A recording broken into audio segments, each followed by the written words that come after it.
बिस्मिल्लाहिर्रहमानिर्रहीम। अस्सलाम वालेकुम नादरीन, आप यूट्यूब चैनल देख रहे हैं। मैं इमरान खान हूँ। नादरीन, इमरान खान साहब के जो वकील हैं सलमान सफदर साहब, बैरिस्टर सलमान सफदर, मैं इन्हें अच्छी तरह जानता हूँ। ये बड़े काबिल वकील हैं। इन्होंने सैकड़ों मुकदमात इमरान खान साहब के लड़े हैं और अब इन्होंने एक बहुत बड़ा दावा किया है। दावा उनका यह है कि इमरान खान साहब की अब रिहाई हो जाएगी कानून के मुताबिक। यानी अगर कानून के मुताबिक चलें तो इमरान खान साहब की रिहाई बिल्कुल मैच्योर हो चुकी है। जनवरी से दोनों मियां बीवी ने, इमरान खान साहब ने और बुशरा बीबी ने, अपनी जमानत हासिल करने के लिए दरखास्त दी हुई है और 8-9 माह के बाद अलकादर की हेयरिंग होने जा रही है कल के दिन इस्लामाबाद हाई कोर्ट में। और दोनों की जमानत जो है वो कंफर्म है। यानी अगर कोई रुकावट अदालत की जानिब से ना डाली गई तो दोनों को जमानत मिल जाएगी और उनकी रिहाई मैच्योर हो जाएगी। यानी असूलन और कानूनी तरीके से इमरान खान साहब को कल रात तक जेल से बाहर आ जाना चाहिए। ये तो बात है वो जो सलमान सफदर साहब कह रहे हैं, या बाकी कानून को जानने वाले लोग या कानूनदान या वकला वो यही बात करते हैं कि इसी तरह जमानत हो जाती है। फिर दूसरा, एक खातून की जमानत को 10 माह तक रोके रखना, यह भी एक नेक्स्ट लेवल की नाइंसाफी है जिसकी कोई और मिसाल नहीं है, जो बुशरा बीबी के साथ किया गया। फिर देखें ना, इसमें आप एक दो चीजों पे और गौर करें। अच्छा, क्या इमरान खान छूटेंगे या नहीं छूटेंगे, मैं आपको भी बताता हूं। यहां पे इमरान खान साहब से कानूनी इंतकाम लिया जा रहा है। तोशाखाना केस में पैटर्न इन चीफ जनाब इमरान खान साहब को एक ही हकायक पर मुकदमा में तीसरी बार ट्रायल किया जा रहा है। यानी मुकदमा एक ही नौयत का है, अब तीसरी मरतबा इमरान खान साहब को उस पर ट्रायल किया जा रहा है। तोशाखाना में फर्ज करें कि एक वजीर आजम है, वो 200 चीजें ले गया।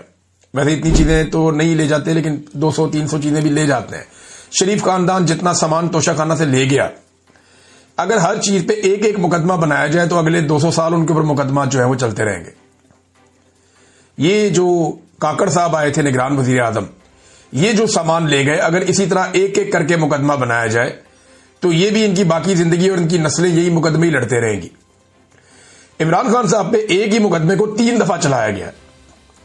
यानी पहली मरतबा एक जज हमायूं दिलावर साहब ने 3 साल की सजा सुनाई इसी मुकदमे में, फिर जरा इसको ट्विस्ट करके दोबारा लाया गया और फिर जज जो है बशीर साहब, उन्होंने 14 साल की सजा सुना दी इसी मुकदमे में। और अब तीसरी मरतबा एक और जज के साथ यही मुकदमा लाके फिर अडियाला जेल में ट्रायल किया जा रहा है। तो इमरान खान पाकिस्तान की वाहिद शख्सियत है, दुनिया का आप समझ लें, जिसको एक ही मामले में तीसरी मरतबा ट्रायल किया जा रहा है। एक ही नौयत का, एक ही चीज का, एक ही मुकदमा है और तीसरी मरतबा वो ट्रायल हो रहे हैं। इमरान खान साहब के वकील ने एक और बड़ी अजीब बात बताई। उन्होंने कहा, ये 2 टोटल गवाह हैं जो इमरान खान साहब के खिलाफ आते हैं, जो काबिल जिक्र है, बाकी तो सारे झूठे ही साबित हो गए हैं। एक इनामुल्लाह शाह, ये इमरान खान साहब के साथ ही होता था। एक सुहेब अब्बासी। अच्छा, ये जब भी आते हैं ना अदालत में तो इनसे कोई सवाल किया जाता है तो कहते हैं जी आज हमें सिर्फ इस तोहफे की हद तक याद है, चीजें पिछली हम भूल गए। इंसानी याददाश्त है ना। अब ये किसी इदारे की तरह तो काम करते नहीं, आम लोग हैं। तो ये ऐसे गवाह हैं जिनको जो चीजें याद दिला के भेजी जाती हैं कि प्रोसिक्यूशन आपसे ये पूछेगी, आपने ये जवाब दे देना है, जज आपसे ये पूछेगा, आपने ये जवाब दे देना है। इस तोहफे से मुतालिक आपसे जो भी बातें होंगी वो अपने आप को याद दिला दी हैं। अगर उनसे कुछ सवाल करते फलानी चीज का बताओ जी, वो मुझे याद नहीं है, ये वाली बात बताओ, मुझे याद नहीं है, वो जो पिछली तुमने गवाही दी थी एक और, वो भी मुझे याद नहीं है, क्योंकि झूठ याद नहीं रहता। लिहाजा इन्हें एक ही तोहफे के ऊपर तैयारी करवा के भेजा जाता है और ये आगे बता दें इस तोहफे की हद तक हमें सिर्फ मालूमात है। अब अंदाजा करें गवाह भी इनके पास कैसे कमजोर है। जजों को तो ऐसे गवाहों को नॉर्मली जज उठा के अंदर कर देते होते हैं झूठी गवाही में और गुमराह करने में अदालत को। इस जुर्म के अंदर भी ये बंदे अंदर हो जाते हैं, लेकिन यहां पे जनाब काम चल रहा है क्योंकि एस्टेब्लिशमेंट इसके पीछे खड़ी है। अच्छा, अब ये वकला को लगता है कि बहुत बड़ा दावा है कि इमरान खान साहब रिहा हो जाएंगे कल के दिन में, लेकिन क्या हो जाएंगे? तो मेरी दानिश में ऐसा नहीं होगा। ये नादरीन सूरत हाल है। इमरान खान साहब ने जो पैगाम भेजा उसमें आसिम मुनीर साहब के नाम सबसे पहला पैगाम था। अलीमा खानम लेकर आई है। इमरान खान ने आसिम मुनीर को बराह रास्त पैगाम भेजा। ये मैं इमरान खान का पैगाम आप तक पहुंचा रही हूं, जो इमरान खान ने कहा है कि आपने जो हमारी जेल में हमारे साथ जुल्म हो रहा है, जो मेरे साथ और बुशरा बीबी के साथ जेल में हो रहा है, ये मेंटल टॉर्चर है। आप ये इसलिए कर रहे हैं, ये आसिम मुनीर को इमरान खान कह रहे हैं, आप ये इसलिए कर रहे हैं ताकि मैं टूट जाऊं। हमारी मुलाकातें सारी बंद हैं, फैमिली के साथ मुलाकातें बंद है। इस वक्त इनको किताबें नहीं दी जाती, बच्चों से बात नहीं करने दी जाती, उन्होंने कहा कि अगर आपका ये ख्याल है कि मैं या बुशरा बीबी टूट जाएंगे, हमने ला इलाहा इल्लल्लाह मोहम्मद रसूलुल्लाह सल्लल्लाहु अलैहि वसल्लम कलमा पढ़ा हुआ है और हमने ये अहद किया हुआ है कि यजीदियत और फिरौनियत के आगे सर नहीं झुकाएंगे, क्योंकि ये शिरक है। इसलिए इस चीज़ को जब तक हम जिंदा हैं, हम कभी भी अपना सर यजीदियत और फिरौनियत के आगे नहीं झुकाएंगे। अच्छा, इमरान खान साहब जब कलमे की बात करते हैं, यजीदियत और फिरौनियत की बात करते हैं, तो साथ ही मुफ्ती मुनीब साहब को लॉन्च कर दिया जाता है। मुफ्ती मुनीब साहब ने एक ज़िंदगी गुजारी है, एक आलिम दीन थे, उनकी बड़ी इज्जत है पाकिस्तान में, लेकिन इद्दत जैसे घटिया केस के ऊपर इनकी ज़बान नहीं खुली। ये चुप करके बैठे रहे केस वट के, इन्होंने बात ही नहीं की। दीगर इतनी इतनी ज्यादतियों ही खवातीन को सड़कों पे घसीटा गया, जलील किया गया, ये नहीं बोले। यास्मीन राशिद 70 साल से जायद उम्र की खातून, जेल में उन्होंने डाला हुआ है, जुल्म और बर्बरियत हो रही है, नहीं बोले। साबिक खातून अव्वल के साथ जेल में क्या हो रहा है, नहीं बोले। वजू के लिए गंदा पानी दिया जा रहा है, नहीं बोले। औरतों को सड़कों पे घसीटा, बच्चों के साथ जुल्म किया गया, नहीं बोले। चादर और चार दीवारी का तकद्दुस बार बार पामाल किया गया, नहीं बोले। लेकिन बोलते कब हैं, जब ऑर्डर आ जाता है।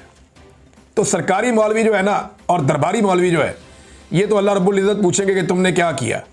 ये तो मुफ्ती साहब आपको अल्लाह के आगे जवाब देना पड़ेगा जाके। सारी ज़िंदगी आपने गुजार दी, हम आपकी इज्जत करते थे, लेकिन एंड ऑफ द डे, वैसे ये बड़ी ज़बरदस्त कहावत भी है एक, और कॉल भी है कि आखिर में जाके सारे एक्सपोज हो ही जाते हैं। तो आप एक्सपोज हो गए, पता चल गया कि आप कहाँ से ओहदे लेते थे और कहाँ आपके ताने बाने जुड़े हुए थे। आज आप उनके हुक्म के ऊपर इमरान खान पे तनकीद करते हैं, निश्तर पे बरसाते हैं और मज़हब को बतौर हथियार इस्तेमाल करते हैं। तो इमरान खान तो झुकने वाला नहीं है, लेकिन आप बहुत बुरी तरह एक्सपोज हो गए मुफ्ती साहब। आप जुल्म और जबर के खिलाफ नहीं बोले, बल्कि जालिम के साथ खड़े होकर मजलूम के खिलाफ आपने आवाज़ उठाई। देखिए अब आपके साथ कुदरत करती क्या है। नंबर 2, इमरान खान साहब और क्या कह रहे हैं। दूसरा पॉइंट याया खान के ऊपर है कि फौज ने याया खान को इलेक्ट नहीं किया था, उन्होंने फौज का कंधा इस्तेमाल करके अपनी पोजीशन इस्तेमाल की। उन्होंने ये सोचा कि मैं अपना 10 साल इक़्तिदार लंबा कर लूंगा, लेकिन वो इलेक्ट होकर नहीं आए थे। इसके बाद क्या हुआ, उन्होंने जुल्म का निज़ाम शुरू किया, और जब आप जुल्म करते हैं उसके नताइज देख लें कि पाकिस्तान टूट गया। आसिम मुनीर साहब, आपको मैं ये कहना चाहता हूँ, अब ये दोनों के अंदर इमरान खान साहब मुमासलत बता रहे हैं। आसिम मुनीर साहब, आपको मैं ये कहना चाहता हूँ कि इस वक्त फ़ौज ने आपको इलेक्ट नहीं किया है। आप ये सोच रहे हैं कि आप फ़ौज के कंधे के ऊपर आप यहाँ 10 साल बैठेंगे। पाकिस्तान के अंदर इस वक्त जो हालात जा रहे हैं, आप इस पर पहले फोकस करें कि आपने इस इक़्तिदार को लंबा करने के लिए क्या क्या कुछ नहीं किया। पहले आपने 9 मई किया, जो फॉल्स फ्लैग ऑपरेशन था, ताकि आप इस बहाने पीटीआई को मुकम्मल तौर पर क्रश कर दें। अगले वीलॉग में आपको बताऊंगा। अब तक के लिए इतनी, अपना ख्याल रखिएगा, अपने चैनल का भी। अल्लाह हाफ़िज़।